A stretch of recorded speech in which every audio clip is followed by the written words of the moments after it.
Hi everybody, Tumble from Sun Racing. Galway preview time, Galway Plate, Galway Hurdle, two absolutely cracking handicaps as always. And to discuss them, I am joined by Betfair Ambassador Barry Orr and Irish Field Maestro Ronan Groom to talk through these cracking races, as they always are. But first up, we will start with the Tote Galway Plate, Grade A handicap chase, with, as usual, an absolutely massive field with some old favourites in here. And the favourite is Galvin, for Davy Russell and Gordon Elliott. Won last time out bloodlessly and looks to be on a very good mark. Easy game up there, having not been seen since falling at Cheltenham Festival. And then there's the likes of Peregrine Run and Royal Rendezvous and, so many others in here with big chances. Barry, let's start with you. What takes your eye in this race? It's a cracking renewal, as always, isn't it? Yeah, hiya Tom. Very competitive, ultra competitive. It always is. Gordon Elliott's won 3 out of the last 4, and Galvin, very warm order at the head of the market. He's 5-1 from 6-1, sure to go off favourite. It's just how short he actually gets. The Betfair Sportsbook paying 5 places each way punters here. The one I like in it is another Gordon Elliott runner. It's called the Storyteller. We saw him finish second in the Pertemps on his last run. They campaigned him primarily over hurdles last season. He just bumped into his stable companion, Sarah de Brule, in that Pertemps. And he's a horse, plenty of juice in his price. He's currently around a 20-1 chance. He's off 158. They're claiming £5 off him as well, which should be a help. He gets in around the 11 stone 5 mark. He's got a big chance. We've seen good money for Peregrine Run, Peter Fahey's horse, into 8-1. We've also seen decent money for Royal Rendezvous for Willie Mullins and Paul Townends, as you'd expect. He's a 9-1 chance. And Spyglass Hill's a very popular choice as well with punters, with Henry de Bromhead and Rachel Blackmore in the plate there at around the 10-1 mark. Ultra competitive as always. Galvin looks like he's going to go off favourite. Don't know how short he's going to get, but my fancy in it is another Gordon Elliott runner. It's, like I said, the Storyteller. Great stuff. Cheers, Barry. The Storyteller, ridden by Sean O'Keefe, as you say, claiming 5 there for that man, Gordon Elliott. Ronan, what about you? Who do you fancy in this? I fancy a couple, Tom. I think you're allowed to have a couple in the Galway Plate because it's that competitive, isn't it? And I want to take on Galvin. I do appreciate he looks very, potentially well handicapped of 148. Bumped into Imperial Aura at Cheltenham, and that looks pretty strong for him. If you remember, he came there going really well for Davy Russell, and the pair of them, him and Imperial Aura, just pulled away from what looked a good field. That's pretty strong form. Early doors as well is interesting. The first time cheek pieces just look so dangerous there for JP, and Mark Walsh has obviously opted to ride him. He could be anything. He's obviously a former festival winner as well, off 142, I think. So he's off 139 today, or tomorrow even. So that's dangerous. The one I came down, as Barry mentioned him there as well, I've already backed him, is Spyglass Hill. If you take that form of his last race, he beat Milan Native, who obviously went on to win the Kim Muir at Cheltenham. I think that's pretty strong form. After the race, Henry de Bromhead, who obviously trains it, was talking about the handicap that Galvin was second in at Cheltenham, but he went up to 146, so that ruled him out of that race. And obviously he would have had something, maybe they would have went down the Grade 1 route with him at one of the big festivals like Aintree that Henry often likes to target, but obviously that was all ruled out. So he comes here off a mark of 146. Unexposed, only 4 or 5 runs over fences. Rachel Blackmore's riding him. He's going to jump well coming from Henry de Bromhead. I just think there's a lot of juice in his price at around 12-1. I'm not surprised Barry said there's been money for him. The other one I have opted for at a bigger price, and it's interesting that Barry's opted for an outsider as well, the Gordon Elliott kind of sextet. I've gone for the big lens. I just think he's potentially an improving horse. He won 2 races in a row last season, and then he unseated in the Munster National and unseated in his next race as well. And he came back at Kilbeggan in the Midlands National and ran quite well. He was 5th, got squeezed out a couple of times, and he made a couple of mistakes, but he finished close enough. And I thought that was a nice run back. And it's interesting, Luke Dempsey's riding him as well. You obviously combine him with Gordon Elliott, and the pair of them won the race last season as well. And if you take 2 of those 3 Gordon Elliott winners in the play, 2 of them have been big outsiders as well. So I think it is worth looking at Gordon's other runners here, because he obviously has a strong hand. So Spyglass Hill and the big lens for me. Great stuff. Nothing like seeing the blue cap of a JP McManus runner do the business, is there? I'm going to stick my neck out and say Snugsborough Benny, who's got form figures of 1-3 at Galway. And his effort in this race last year, he was very unlucky as he had to come from a long way back and was really staying on strongly. He was badly hampered by a loose horse and had to switch to the far side of the track. Everything went wrong for him. And I definitely think he would have finished second and might even have won. He's £2 high now, but that's not too bad. And I think first-time cheap pieces, which are now employed, can hopefully see him get that extra 2 places. And Dennis O'Regan, I love that jockey. I think he's brilliant with this kind of horse. He needs to be held up, but hopefully he won't have him too far back like he did last year. He's had a nice run over hurdles in the lead up to this. I think Snugshot Benny's going to have a really good chance of his current mark. So he'd be my pick in the Galway Plate, which is done and dusted now.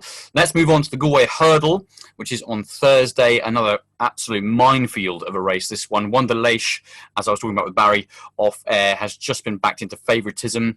Felix Desji, we all know that horse, hasn't been seen over hurdles for a long time, but has had a little run on the flat recently. Aramon, very, very impressive turn of foot last time out. He's top of the weights, and a few others down the bottom, including Hunter's Call, who goes for Ollie Murphy, and right at the bottom, a reserve Van de Blue for Willie Mullins. If he gets in, would have a really, really big chance. Ronan, let's start with you this time. What's your big fancy in this? Yeah, it's another absolute minefield, but it's one of the best, my favourite races of the year. It's so competitive. Wonder Leish, we might as well start with the favourite. He's very interesting. The run in the Grimes Hurdle at Tipperary, you'd say it was a conscientious ride, is probably the best way to describe it. He was just kind of closing in, wasn't really hassled. It was his first run in a long time, in fairness, so you can kind of understand why they wanted to ride him a bit slow and just kind of ease him back in. And it's just brought him on nicely for this race. I'm not surprised he's favourite. Aramon has got to give him a lot of weight now, and it's a Charles Burns horse. He's booked Robbie Power. I could see him going off a bit shorter again. Even I think he's 11-2 now. Barry will give us the prices in a bit. Look, there's any amount of horses you can take a chance on here. Aramax has to have a big chance for Gordon Elliott, and Mark Walsh is riding him. You know, progressive 4-year-old, won the Boodles at Cheltenham.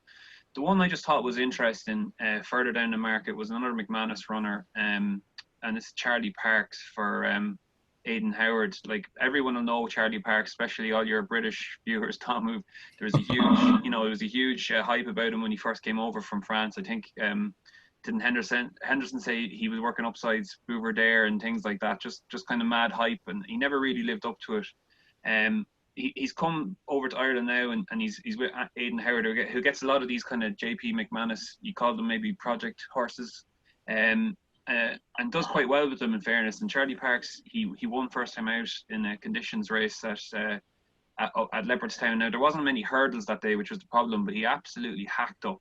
It was a low sun, so they took a lot of hurdles out, but he went by a good Jessica Harrington horse called Jets, who won next time out at Turles. I think it was the last Saturday meeting before all racing lockdown. I just think that's pretty strong form, and off a mark of 144, we could just be seeing Charlie Parks kind of lives up to some of the potential that he showed, because they did talk about him as a champion hurdle horse when he was at Henderson's. Simon Torrance has taken the ride. He's first time Hud. I think he goes well fresh. That might be the key to him as well. I just think there's enough reasons there that you can just take a chance on him. I think he's around the 20-1 mark. So Charlie Parks for me. Lovely stuff. Very well summarised. Charlie Parks, yes, I remember him being described as the next Pegasus by Nicky Henderson, but unfortunately wasn't to be. Barry, what's your fancy in this? Yeah, Ronan makes a very strong case there indeed. But it's a horse that's had a lot of problems. But like he says, no better man to get one right for JP than the man that has it now. But Wonder Leish heads to market, has been 8-1, 7-1, 6-1, into 11-2 clear favourite now ahead of Felix Deschi. I just think Felix Deschi and Wonder Leish set a pretty decent standard here. Wonder Leish, like Ronan alluded to there, was got a nice the run in the Kevin McManus Grimes Hurdle in Tipperary will leave him spot on for this, let's just say. But we have seen plenty of money for horses in the race. Aramon, who interestingly Felix Deschi beat in a Novice Hurdle in Aintree a couple of seasons ago at 13-2. He was the market leader, but he seems relatively weak. Build Me Up Buttercup, another Willie Mullins horse at 10-1. We've seen some money for that. Hunter's Call, the Betfair Exchange Trophy winner, is 10-1. He's a horse that's had his problems, but runs well fresh, and on his day, he's a real handful. Dennis O'Regan takes the mount there. Tudor City, last year's winner, 10-1 chance.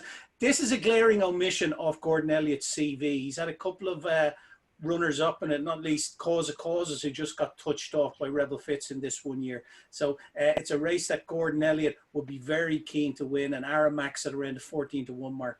The Boodles winner, he's been coming in for some support as well. But I was fancying Wonderleash all along when he was an 8 and 10-1 chance. He's into 11-2 now. It would be difficult to face into him at that price in such a competitive race, and 5 places to each way punters there.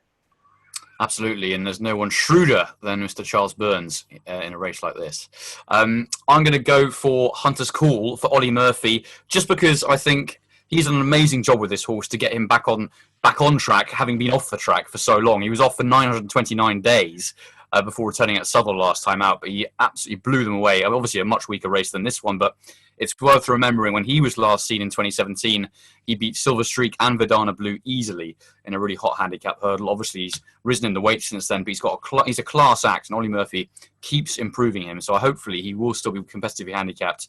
And Murphy obviously looking to steal the price from, among others, his old boss, and I reckon he could well do it. So he'd be my pick in that Galway Hurdle. Patriotic punt, Tom. Very much so, yeah. Great to see actually Ollie Murphy coming over with a runner, because it's a meeting obviously that Paul Nicholls has targeted in years gone by, but there's just so much red tape and bureaucracy to get horses over now during the present circumstances that it's caused a lot of UK trainers not to come to Ireland recently, in both flat and national. So really kudos to Ollie Murphy for coming over. Yeah, definitely echo that. I mean, it was great to see Black Courton in the plate last year, wasn't it? I mean, it's always really cracking when they come over from England to take the Irish on. Though the Irish usually do have the upper hand. Barry, I know you fancy something else in a different race on Wednesday. Just talk a bit about that. Yeah, the Novice Hurdle that opens the card. The very man for Gordon Elliott. He's set to carry a penalty. He's rated 134. I think he could take a lot of beating in the race. Watch out for what Gordon says about him on his blog that you can read exclusively on betting.betfair. But I'd say I'm sure he'd be odds against. I thought he'd be about 6-4, 7-4 chance. Like I said, he's carrying a penalty, but I think he could take a bit of beating in the opener. Great stuff. And Ronan, you got something for us as well? A couple just later in the week, I'll give a quick mention to Tom. In the Guinness Galway Hurdle, sorry, that sounds exactly like the race on Thursday, but Guinness actually still sponsored the race on Friday. It's a mix-up of sponsors that they've moved. I'm not even going to get into it, but they've moved the sponsor. It sounds exactly.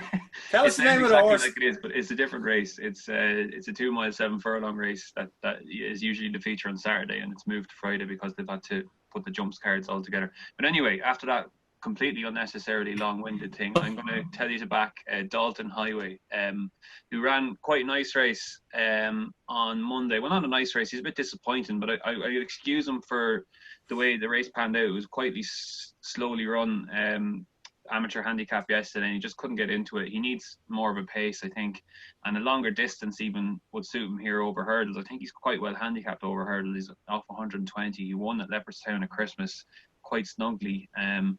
And he's won since on the flat at the Curragh. So the 2-7 I think could suit him here on Friday in the Guinness handicap hurdle. And another one, a quite obvious one on Saturday. Watch out for Princess Zoe. I think Tony Mullins will be quite keen to run her again in the 1.5 mile handicap. A horse, Whiskey Sour, did the double not so long ago as well, and she'll reappear off just a £7 penalty. It makes a lot of sense to run her again. She'll probably be short, but she'll take a lot of beating in that. So yeah, Dalton Highway and Whiskey Sour maybe for a bit later in the week. Lovely. 2 big calls there. I love it. I'm going to go with 2 as well. Dime a Dozen in the 5:45 on Thursday. The Grade 3 Rockshaw Novice Chase. She's an improving mare and made some absolutely dreadful blunders at Tipperary last time.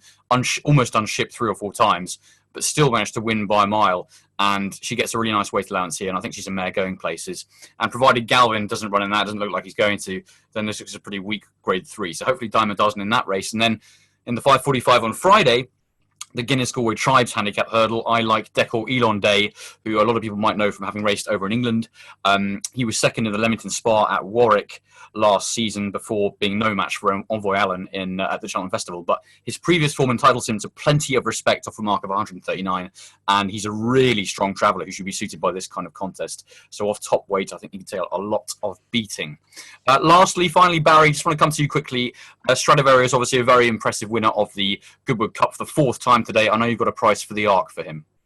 Well, off the back of that, he was trimmed for the Arc to 14-1 from 20-1, but it looks to be like if half of them line up in that Arc, it's going to be a vintage and the way race. Obviously, we've Enable and Love heading the market as 3-1 joint favourites there. Can't separate them, but Stradivarius, if he was to drop back to 1.5 miles, wow, he'd have plenty of supporters in Paris.